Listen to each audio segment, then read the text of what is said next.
Hi. I don't know what to say. Thanks, maybe? My last video did really well, especially for my standards. And I don't know how to start this video other than by saying thank you. I put a lot of work into the videos on this channel, and to see one of them do so well is just great.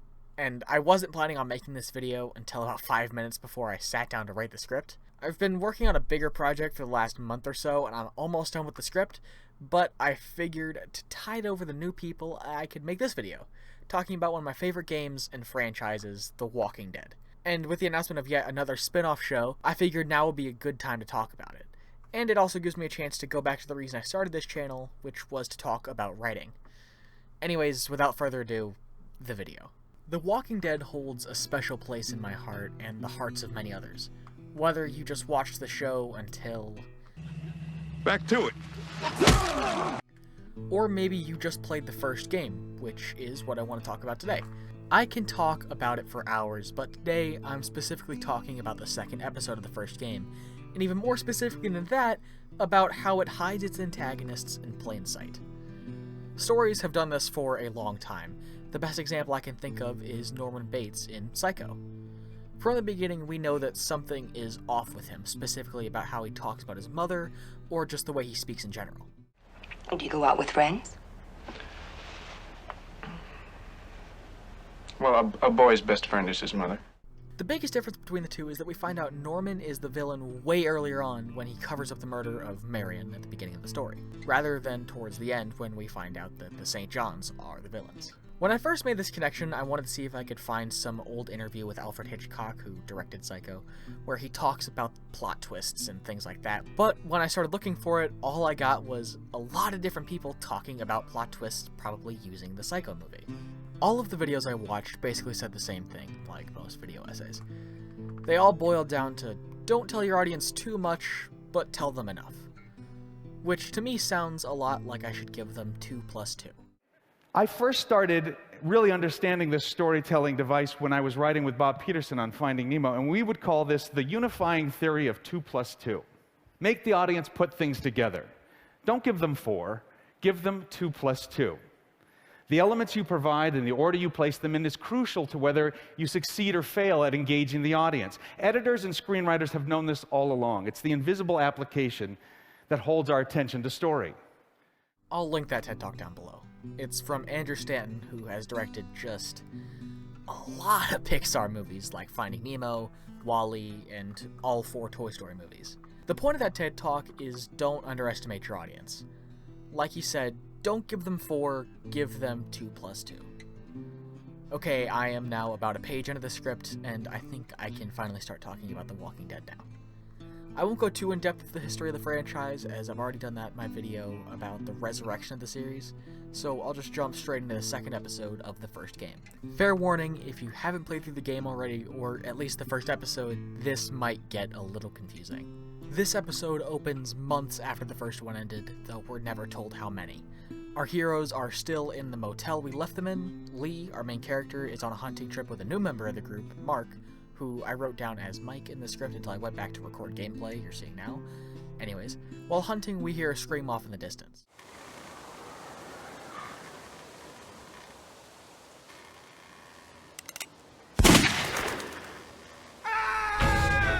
Shit! Was that Kenny?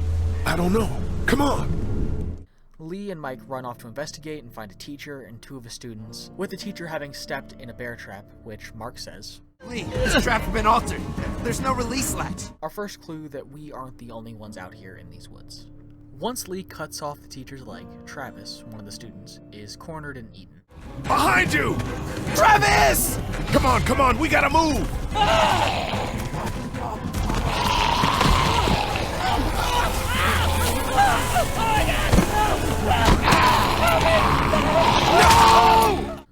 Once the hunting party gets back to the motor inn, Kenny and Lily get into an argument over bringing in more mouths to feed. Clementine tells us she's lost her hat, and then the teacher dies. And then we find out everyone is infected and you turn into a zombie whether you were bitten or not. Wait, you all don't know? What the hell are you talking about? It's not the bite that does it. You come back no matter how you die. If you don't destroy the brain, that's just what happens. It's gonna happen to all of us. We're all infected? Everyone? I guess so. I don't know. All I know is that I've seen people turn who I know were never bitten.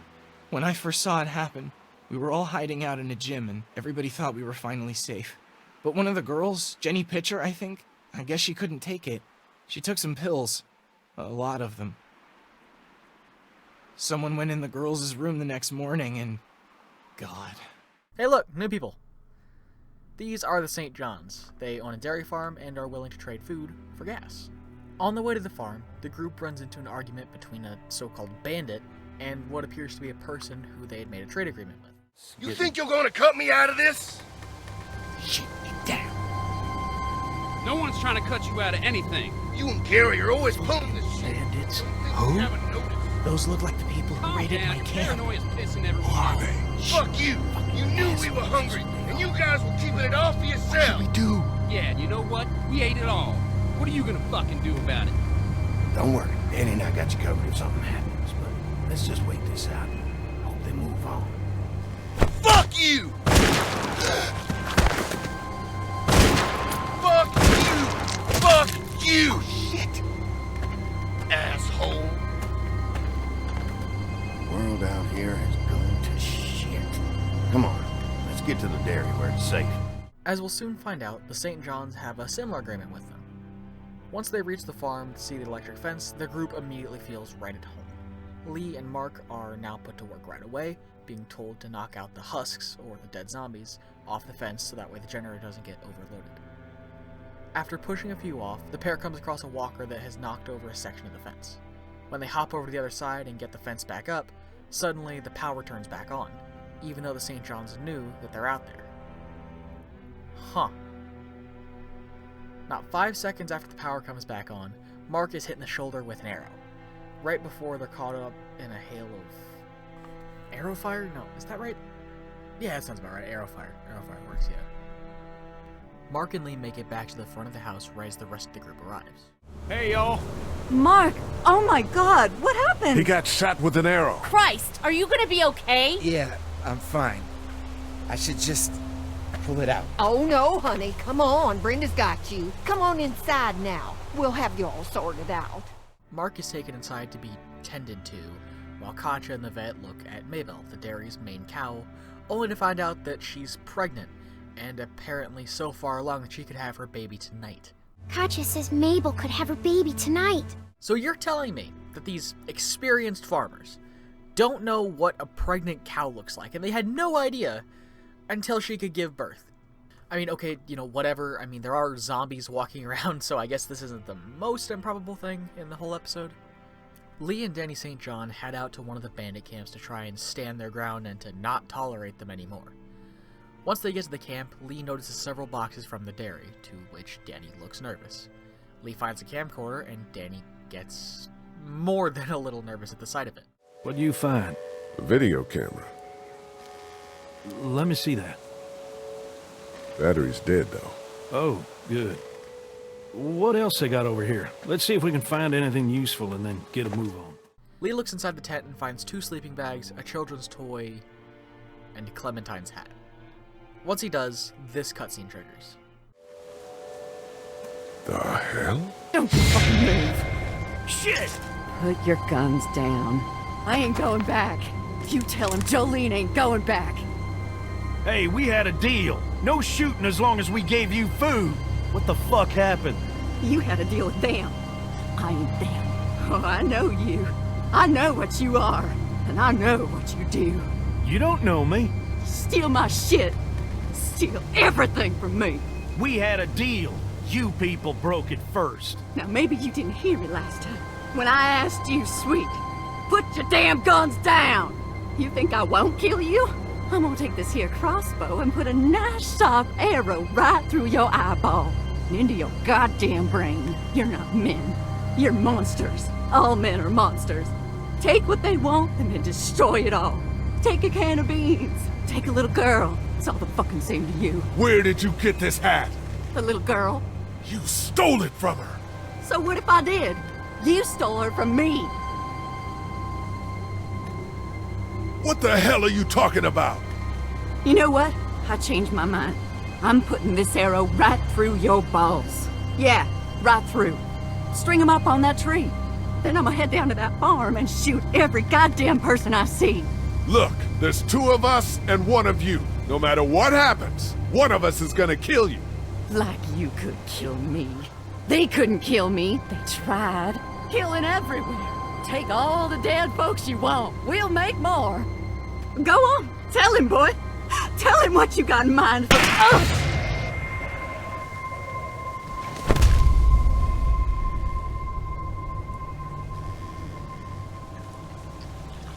God damn it!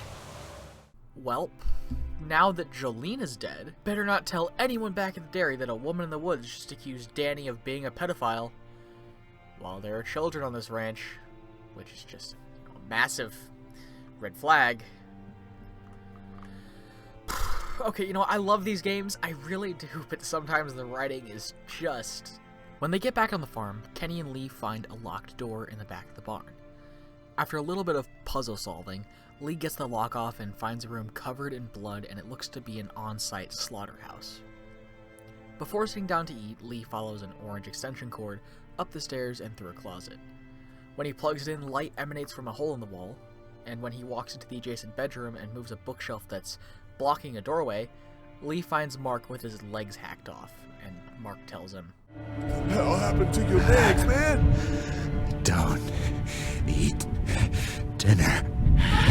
Did you follow Lee runs downstairs and tells everyone what he found upstairs. And it's here that you can select a dialogue option that I remembered before sitting down to record this video, but I couldn't remember which one it was. Thankfully, I found it on YouTube. This is a dairy, not a ranch. Think about it. This made me wonder, is that how a dairy farm really works? I mean, I don't know. I don't live on a farm, so...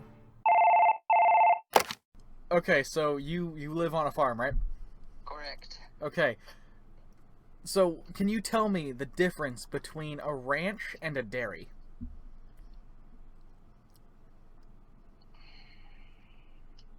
Like, I mean, dairy farms are just, they raise cow, they get milk, and then, I don't know, we don't do ranch stuff.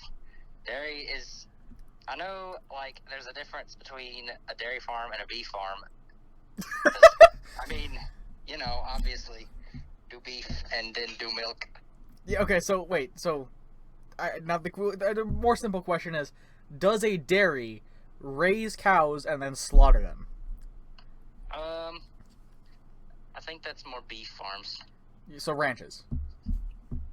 Sure, I mean, sure. Yeah, okay, thank you. Thank you. Okay, so they did their homework. Lee is knocked out and he wakes up in the storage room behind the slaughter room we found earlier, along with Lily, Larry, and Clementine and Kenny. After trying to find a way out, Larry has a heart attack, and this is where you can either hold Lily back from her father as Kenny drops a salt lick on Larry's head, or you can try and do chest compressions while Kenny drops a salt lick on his head. Once you get out of the locker, you hear this. One to keep and kill the rest. Not the kid. You must meet him on the trail. Danny shoves a gun in Lee's face and then steps in a bear trap. Here you can either kill him or spare him. It's played up as another big choice, but it ultimately has no long-lasting effect, if any effect at all. Lee makes his way into the house, and then Brenda gets eaten by Mark, and then Kenny gets shot. Depending on who you saved in the drugstore in the first episode, Doug blinds Andy with a laser, or Carly shoots his ear off. Either way, Lee gets Duck away from him, and then they get into a fight. Once you win the fight, walkers get into the farm and kill Andy, or that's what we're led to believe as we never see him die. Walking away from the dairy, the group finds an abandoned car that is stocked with supplies. Lee can either decide to take the supplies or not, but no matter what you pick, the rest of the group takes it anyways. After looting the car, either Doug or Carly will hand Lee batteries for the camcorder. When he puts them in, this video plays.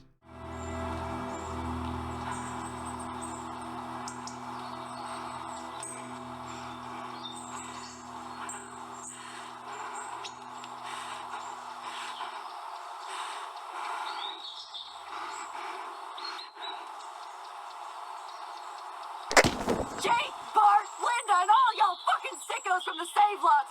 They call y'all bandits, but you're fucking raping one. Oh, darling baby, look at you. Look at you. Oh, you need a mama, sweetheart. We won't let them bandits get you, will we? How you doing, Clementine? Okay, Where's your hat? I don't know. Can you help me find it? Sure. When did you lose it?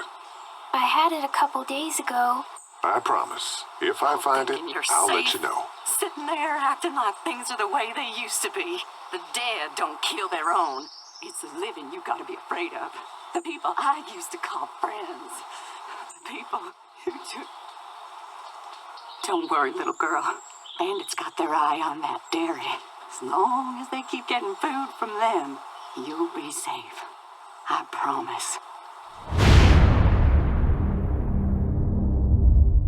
There are several moments in this episode that outright told us who these people were.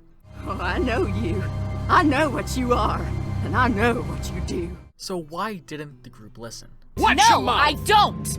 I want to know why you thought bringing more mouths to feed was a good idea. You think this is easy for me? Everyone's starting to hate me because I'm the one that rations the food, but nobody else wants to. There's today's food rations, but there's not enough for everyone. Good luck. Yeah. Oh man, I'm so hungry. You're out! What happened to my food? How y'all doing on food? We got plenty at the dairy. And that can't be a good smell. Unless it smells like jerky. Man, I could go for some jerky. We're starved. Sorry. I think it's safe to say that Telltale didn't give us 4, they gave us 2 + 2. You know, I've played this game, if I had to guess, probably over 50 times, so this twist obviously didn't hit as hard as it used to. But I don't think anyone can say it came from out